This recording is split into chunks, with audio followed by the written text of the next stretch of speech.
A lady steps toward a frightened girl. The girl says she is sorry. When the lady extends her arm, the girl's fear deepens. She trembles and apologizes again. The lady looks demonic, her long hair scattered wildly. It seems she is being controlled by a supernatural power, perhaps witches. A boy sits in the corner, equally terrified. He thinks the girl, Satsuki, should run. The lady reaches forward again. Satsuki closes her eyes. The lady caresses her hair. She grabs Satsuki's head and twists it sharply, producing a creaking sound. The boy's eyes widen with horror when Satsuki falls before him. His face turns pale, and he cannot move. In front of him, Satsuki is killed. Her tongue hangs out of her mouth from the twisted neck. The story then returns to how everything began. It is 1976, somewhere in Kyushu, under a full moon.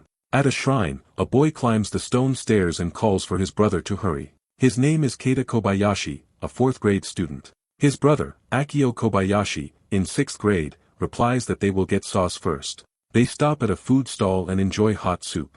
Around them, people dance to the festival music. Keita suggests they join in, but Akio refuses and runs aside, saying takoyaki is more important. Keita stands there, watching the dancers, and tries to copy their movements. He raises his hand in a specific pattern. Suddenly he looks aside and an old granny sitting nearby notices him. She calls him over. Keita quickly goes to her. She asks him to imitate her steps. Granny tells him some moves. Keita follows her movements, and she praises him. He feels happy and continues practicing. She then asks Keita to try moving his feet. When he tells her to try the dance too, she points at the walking stick and says that is a problem. Then she smiles faintly and gestures to someone nearby. A young girl steps toward her. She is beautiful and polite. Her name is Satsuki. She asks what is wrong, and the old woman requests that she teach the boy how to dance. Satsuki agrees and asks for his name.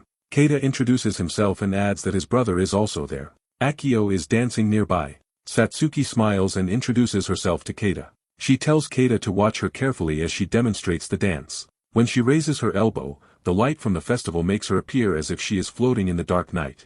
Although her movements are the same as everyone else's, her dance feels divine and dreamlike. Keita feels it is something special. He says that he became captivated by her appearance in an instant. This was how Keita first met Satsuki. The old woman looks at the takoyaki sign and tells Keita he has learned well. Satsuki takes him aside and says she asked them to play tankobushi once more so they can dance together. Akio looks at them while holding a sweet candy. He calls Keita. When he notices Satsuki, he wonderfully asks what she is doing. She looks at him and asks if Keita is his younger brother. Akio says yes. Satsuki smiles and says Keita has learned the dance well. She looks at him, and Keita nods proudly. As the tankobushi starts again, Satsuki tells him to begin dancing.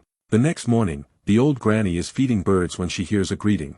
Keita and Akio arrive and ask about Satsuki. They say they came to learn dancing again. The woman tells them to go to the main hall to find her. They thank Granny and go to check it out. As they walk, Akio asks Keita what he knows about the old woman. Keita says she seems like Satsuki's grandmother. Akio explains that she is not just a grandma but he once heard adults talking during a neighborhood meeting. They said the Shizu grandmother from the Shinomiya shrine is extraordinary. When she married into the shrine, her skill as a priestess surpassed even the previous head priest. She was well known among shrine communities in Kyushu. People said she did not marry the priest but God himself, and she was called a divine bride. Keita laughs and says the grandmother is very cool and that maybe Satsuki is amazing too. Akio replies that no one knows for sure. He adds that the Shinomiya family is only a branch of this shrine. Keita waves to Satsuki, who is sweeping nearby. He mentions that he kept visiting the shrine just to see her smile every morning. He also noticed that Akio felt the same way. Keita recalls that after 1 year, his first love was broken. One day he sits and tells Akio to hurry up and hold her hand. He remembers when both Akio and Satsuki reached middle school, they started dating. Keita teases them to kiss. Both blush, and Satsuki looks at him sharply. Akio threatens to chase him. Leaving the broom behind, Akio runs after Keita. It happens just days before the second bond dance since meeting Satsuki. A terrifying phenomenon soon begins to creep through the town. 3 days before the bond dance, Keita's mother asks them to deliver a circulation board to the neighbors. Akio asks about it. Before leaving she advises that wild dogs have been more active lately and appearing around town, so they need to be careful. Both brothers assure her it is fine. When they reach the shrine, they are surprised to see people gathered and a patrol car parked nearby. Keita asks Satsuki what happened. She sadly replies that yesterday the Hunters Association went into the mountains to cull the wild dogs, but no one has returned. Akio asks if it has been since yesterday. Satsuki nods and says the hunters knew the mountains well, so it is unlikely they got lost. Still, it is possible they were attacked by a pack of dogs or fell. A woman anxiously asks the priest if her husband will be alright. The priest, Minhiki Shinomiya, replies that he does not know. Several officers have already gone to search, and he hopes they will find them. Satsuki asks how many people went into the mountains. Shinomiya replies that 6 people went. Akio says it is strange that no one has returned. Keita becomes uneasy as he thinks about the officers. Suddenly, everyone looks toward the path. A man shouts that the officers are back. 3 men arrive, breathing heavily. Shinomiya asks what happened to the group. The woman asks about her husband. One of the officers gasps for air and says they are dead. When Shinomiya looks at him, the officer continues that all of them are dead, their necks have been twisted, and their bodies hanged. Police vans arrive, followed by ambulances to take the corpses away. Keita stands in front of the restricted area, staring toward the mountain path. The sight frightens him, reminding him of something he experienced as a child. Keita says after that, many strange events occurred. The people were found hanged with twisted necks. It was the cursed past of town when fear spread through the town, and the people began to worship at the shrine for protection. Keita says he'll recall everything in the order he remembers. Keita explains that the details about the mass hanging involving the Hunter Association were concealed. Only a few people knew who had entered the mountain that day. After discussions with the police, the town hall, and the shrine priest, it was decided that the Bond dance would proceed as planned. The scene shifts to the day before the Bond dance. Decorations fill the area, with bunting and lights everywhere.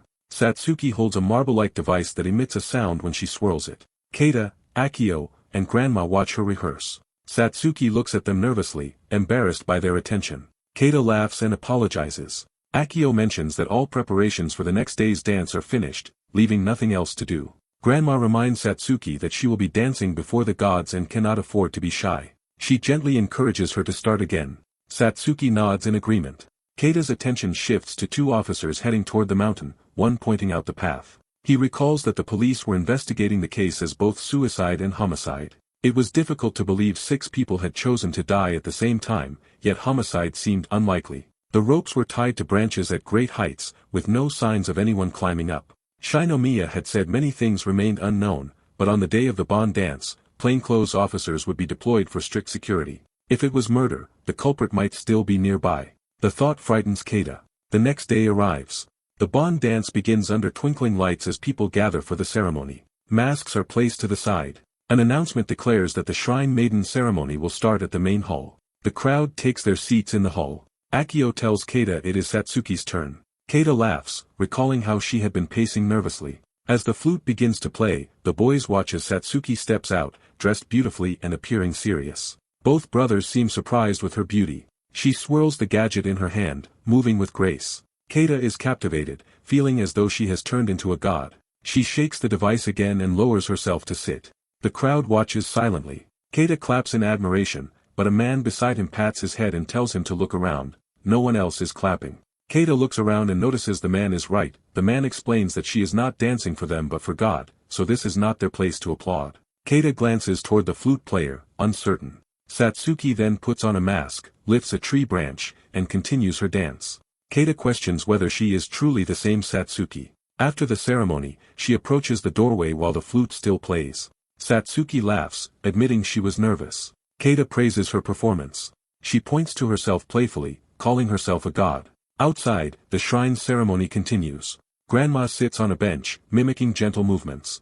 Keita rushes to her side, worryingly calling Granny Shizu. Grandma asks what is wrong, and Keita tells her that something is off with Satsuki. It is late at night. Under the charming moon, the boys and Grandma sit near Satsuki, who rests quietly. Grandma observes her and explains that when someone is possessed by a god, they sometimes develop a fever. She says it once happened to her as well and assures them there is no need to worry. Satsuki, she adds, is blessed with a special gift, watched over by the gods as the heir of the main family. Suddenly, Satsuki opens her eyes and says she wants to see her mother. Grandma gently pats her head, telling her to rest and promising to call her mother to let her know Satsuki is there. Grandma tells Keita and Akio that they must be tired from helping with the festival preparations and should go home to rest. Both nod and leave for home. On their way, Keita asks his brother if the one dancing with the mask was really Satsuki. Akio replies that since she wore the mask herself, it must have been her. Keita smiles faintly, staring into the distance as thoughts of divine possession cross his mind.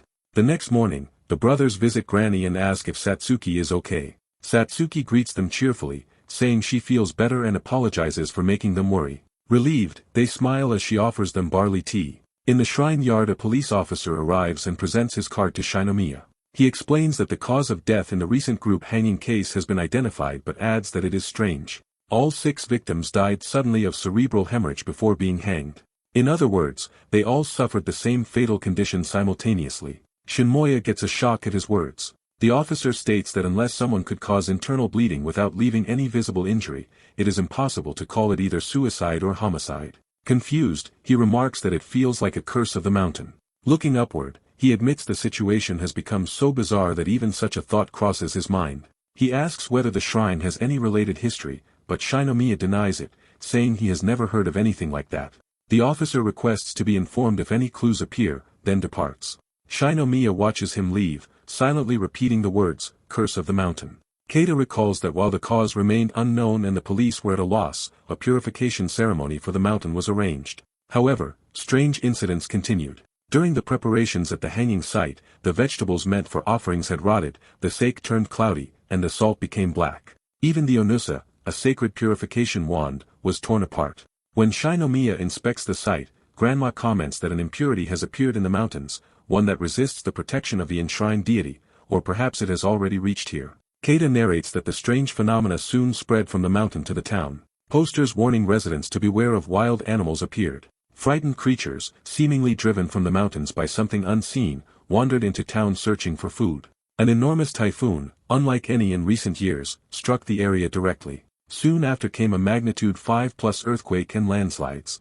Many people died from high fevers of unknown cause, and new hanging cases followed.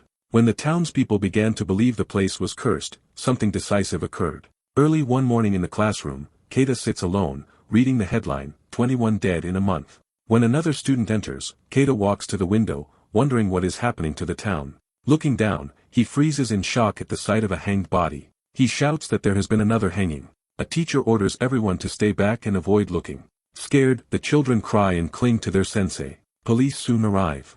Shinomiya gets very shocked as he gazes upward at the body. The police officer is startled as the blood drips onto his face from above. The corpse sways pitifully, blood flowing from a deep neck wound. The officer calls headquarters, urging them to bring a ladder truck immediately since they cannot reach the pole. He stares, unsettled, as the body moves like a pendulum. It's not moving slowly but in a fast vibrating pattern. The police get more frightened and a cop questions whether the victim might still be alive. The officer replies it has been so long so there is no way he is still alive. The principal murmurs that the town is truly cursed and pleads with Shinomiya to do something. Shinomiya nods, raises his wand, and waves it toward the body. The swinging stops instantly. The principal looks from the still corpse to Shinomiya in astonishment. Suddenly, the body drops to the ground with a thud. The principal is already very upset. His eyes are reflecting extreme fear. He turns sharply, horrified, as the corpse rolls, drenched in blood, its mouth twisted and teeth bared in a ghastly expression. The dead body is soon covered as police officers ask everyone to step back. Keita watches the scene from the classroom window above. When he looks down and notices the twisted neck, his eyes widen in shock and fear. Moments later, the school bell rings, followed by an announcement. The staff declares that something shocking has occurred in the schoolyard, classes are cancelled for the day, and guardians will come to pick up their children. All students are instructed to remain in their classrooms and not go outside. The principal's voice follows, telling everyone that he understands their fear but assures them that the head priest is already in the schoolyard. He asks for silence until the homeroom teachers arrive in each class. Satsuki whispers that both of her parents are at work and she is unsure if they can come. The class grows tense, eyes fixed on the speaker. Suddenly, a faint creaking noise begins. The students glance at one another nervously. The sound grows harsher, turning into a high-pitched screech that fills the room. Students cover their ears, grimacing in pain as the noise intensifies. A girl shrieks in irritation. They call for help and stop the speaker. Panic spreads. The children cry out and run through the corridor, calling for help. Among the noise and confusion, Keita stands still, staring down toward the schoolyard where Shinomiya is visible below. Shinomiya is swirling his wand. The teacher rushes in, asking if everyone is alright. The students express their fear, and teacher consoles them to calm down. While Keita remains frozen, his eyes are fixed on the scene outside. At that moment, a black car arrives at the schoolyard. Its door opens, and an elderly woman steps out. Satsuki's expression softens in relief. Keita is surprised to see her. He runs past the teacher, ignoring the calls to stop. He hurries down the stairs and out into the yard. Satsuki looks startled as she sees Keita running toward the old woman. He throws his arms around her, crying uncontrollably. His body trembles as tears stream down his face. Satsuki gently holds him, patting his head, and assures him that everything will be alright. Keita wipes his tears.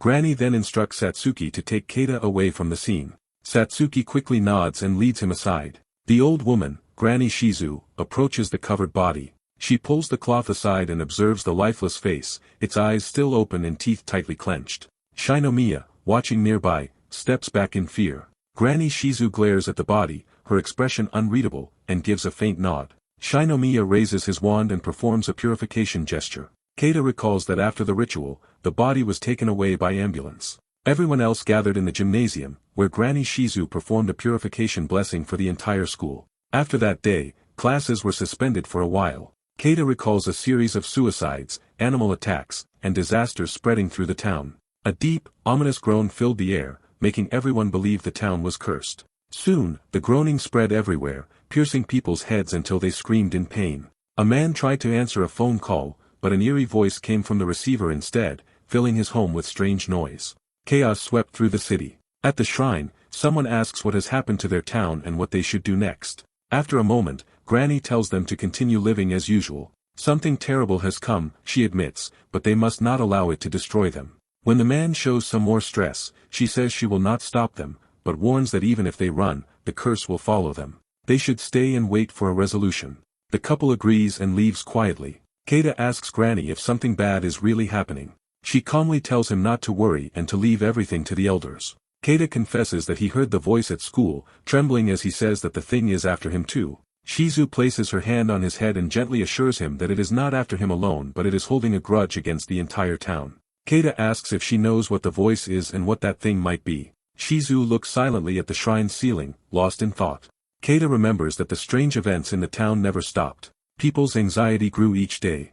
Several monks visited the shrine and asked about what happened at the school. They wanted to know how the body was found when people got there, how the dead body moved by itself, and groaning sound that came after. Keita told them everything that took place that day, sharing all the details. Monk Ikezen Osko tells Keita that he understands and apologizes for making him remember something frightening. Keita replies that it is fine, explaining that he has been scared ever since and fears what might happen next. Ikezen gives him a small smile, then turns to Shinomiya, saying that it must be the same for him. He adds that they have been overwhelmed with consultations and exorcism requests following the recent school incident. Calmly, Ikezen states that it is clear there is an enemy. Shinomiya looks at him with concern, and the children become frightened after hearing this. Ikezen asks if any old records or literature remain. Shinomiya answers that he has already checked and found no records of vengeful spirits. Ikezen notes that there is not a single lead. Shizu, the old woman, quietly says that all the recent disasters are the work of one vengeful spirit. Everyone looks at her in surprise.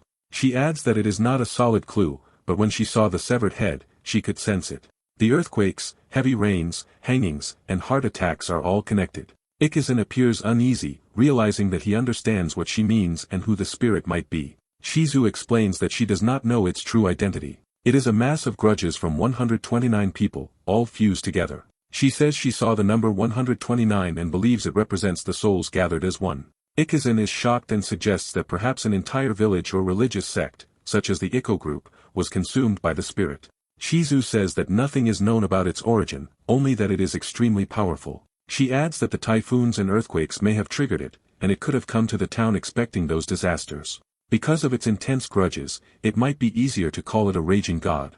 Keita listens carefully as Shizu continues, saying that if it were truly a god, they could build a shrine and calm it through worship. However, this being is different because it wants the town destroyed.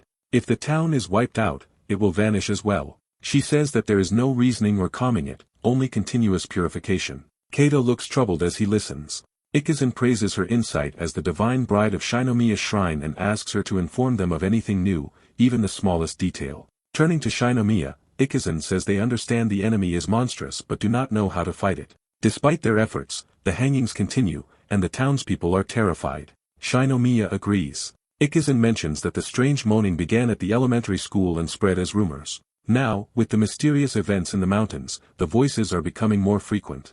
He says the enemy is steadily approaching. Both Shinomiya and Shizu look at him seriously. Ikizan says they have respected each other's roles so far, but now they must unite to face this threat. Shinomiya stares at him. He suggests issuing a joint statement with Shinomiya Shrine, possibly involving the Catholics as well. Shinomiya listens closely. Ikizan explains that if they truly understand the situation, the temple priest can take more concrete actions. Shinomiya replies that, in Shinto belief, there are no active rites for driving out evil spirits. Their purification rituals focus on cleansing misfortune and impurity, not destroying spirits.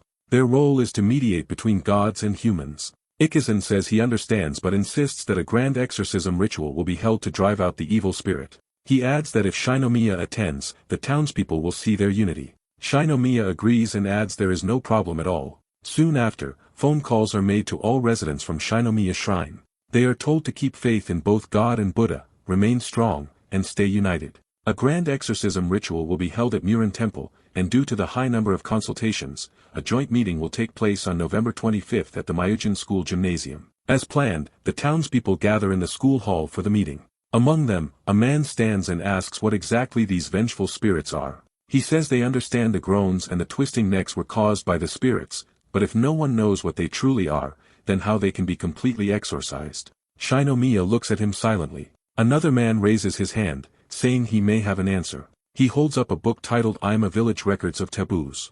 The principal turns to Sonozaki and asks about it. Sonozaki explains that he found the book while cleaning the storage area at his family home. He adds that I'm a Village was the town's old name, and though he had forgotten the book, recent strange events made him reread it. According to the book, their ancestors once had a violent conflict with a nearby settlement known as a buraku. It records that everyone in that settlement, including women and children, was massacred. The hall grows silent as Sonozaki reads further. Shizu looks at him. He reads a portion and describes how the attackers trampled their victims with horseshoes, shattered their limbs, and left them to die. They burned the bodies and even killed the children in brutal ways. It was an act of true cruelty, far beyond human nature. The crowd grows uneasy as a frightened boy accuses Sonozaki of causing the town's deaths by reading the curse text aloud. Sonozaki answers that he does not know if it is a curse but wants the priest to examine the book. The boy shouts again, asking who can even prove that the book is genuine. Sonozaki walks toward the priest, saying he feels the same uncertainty and wishes to leave the matter in the priest's care. He places the book on the table and hands it to Shinomiya, saying that it now belongs to him. Shinomiya glares at the book, then tells the crowd they will investigate it further in time. For now, he asks to continue answering questions. Keita observes that the meeting continues peacefully after that. A few days later, a grand memorial service is held at Murin Temple to exorcise the vengeful spirits. The monks gather around a large ring of fire. Ikizan speaks solemnly, declaring that all evil deeds must face retribution and that this ceremony is meant to offer repentance. It will cleanse sin and restore purity. He tells everyone to offer their sincerity before Buddha, asking for his mercy and purification through virtue. He instructs them to bow their heads as a sign of repentance. Keita watches the monk closely. Ikizan continues, saying that when pure faith is shown, both self and others are equally transformed. Suddenly, a faint voice echoes through the temple. Keita hears it and freezes. When he focuses on the sound, his heart trembles with fear. Satsuki and Akio also look around in shock. The voice seems to belong to something monstrous and unseen. Suddenly, one of the boys panics and runs outside in terror. The people call out for him to stop, but he keeps running. Keita watches in disbelief as the monks rush after him, while Ikizan continues to chant calmly, not looking back. Keita wonders if the voice is being exorcised by the sutra or if it came from those who ran outside. When he looks toward the temple entrance, he hears the voices of the parishioners fading away. Ikizan finally turns and asks which direction the boy went and whether the monks found him. They go outside to check. Keita follows and stops in shock. Wild dogs are surrounding the terrified boy who ran from the temple. Ikizan rushes forward and kicks one of the dogs away. Satsuki runs toward Ikeda, asking if he is alright. Curled on the ground, Ikeda pleads for help, a deep cut visible on his cheek. Someone nearby says that the monks are chasing the remaining dogs. Suddenly, one of the wild dogs runs toward Keita. Fear grips him as he looks closer and realizes it is no longer a dog, it appears as a human-like witch. The creature moves toward him with slow, unnatural steps, her long hair hiding her face. Keita's eyes widen in horror as she reaches out a hand toward him. He tries to slip away but cannot. When she comes close enough to grab him, Keita panics and kicks her in the face with all his strength, crying out in fear. The witch staggers but quickly grabs his leg near the ankle. Keita lets out a sharp scream as she pulls him toward her. Her cold hand presses on his shoulder as she leans close, her blood-streaked forehead and glaring red eyes visible through her hair. Keita freezes, paralyzed by fear. At that moment, Shinomiya rushes in and kicks the creature, sending it flying back. He asks Keita if he is unharmed. Keita nods weakly, still staring at the retreating wild dogs as they vanish into the distance. Back inside the temple, Ikeda lies on a mat and a monk announces that the ambulance will arrive soon. Shinomiya thanks him. Ikizan asks why the wild dogs appeared there. Keita calls out to Shinomiya and shows a mark on his leg. The mark is just like a hand print. Both Shinomiya and Ikizan examine it closely. Ikizan says it looks like a sign of possession.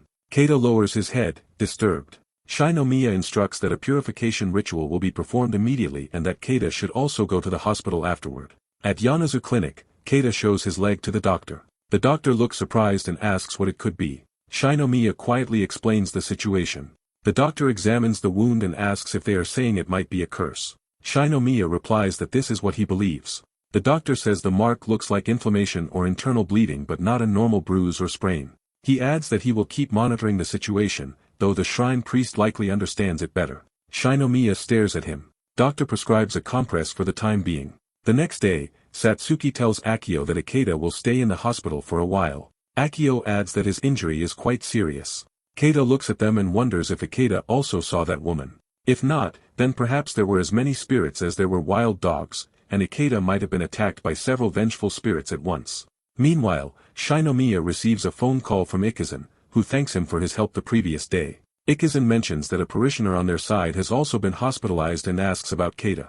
Shinomiya glances at Keita, who is sweeping the shrine grounds, and replies that he seems fine and has even returned to help. Ikizan advises Shinomiya to stay alert. When Shinomiya asks what happened, Ikizan tells him that 2 monks who chased after the fleeing parishioner yesterday have gone missing. Shinomiya freezes, shocked by the news. A chill runs through Keita as he overhears their conversation from outside. He hears that the priests believe the boy is possessed until the spirit can be removed. The thought unsettles him deeply. Ikizan warns Shinomiya once more not to take his eyes off Keita, saying that it would be safer that way.